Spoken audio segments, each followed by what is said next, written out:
carbon with oxygen, oxygen is more electronegative and carbon is electropositive, so carbon ends up being the central atoms. So when we arrange it in the structure around with oxygen, so oxygen's carbon is in group 14. In the valence shell we have 4 electrons, so it's 4 times 2, which is 8. And oxygen is in group 16, so valence has 6. 6 times 4 is 24. And it's a -2 charge. Since it's -2, we're going to add 2 to the electrons, and therefore we get a total of 34. And to find out the number of pairs, we divide that by 2, we get 17. So when we look at this, the number of single bonds are 1, 2, 3, 4, 5. Subtract that 5 from these and we get the number of lone pairs, which is 12. And then we should distribute it around. There's a Lewis structure. Terminal. Yeah. First we should distribute the terminals. And it also should be distributed first to the ones which are more negative.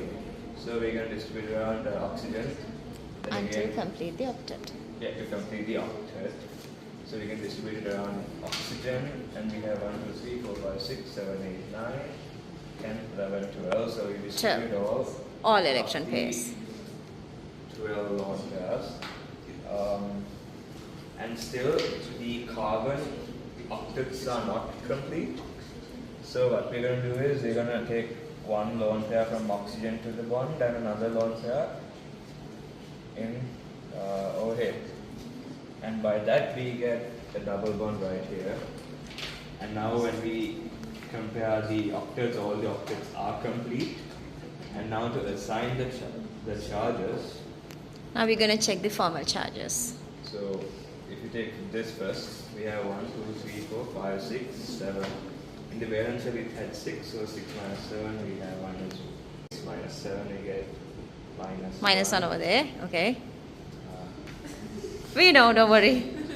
Same goes to this terminal, it's 6 minus 7 minus 1. So we can put the minus charges right there. And now when we come to the carbon atom, when we come to the oxygen atoms on top there, 1, 2, 3, 4, 5, 6. 6 minus 6, it's 0. 1, 2, 3, 4, 5, 6. 6 minus 6, it's 0.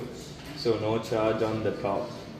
And now when we compare the carbon atoms down here, 1, 2, 3, 4, it's 4 minus 4, 0. And again 1, 2, 3.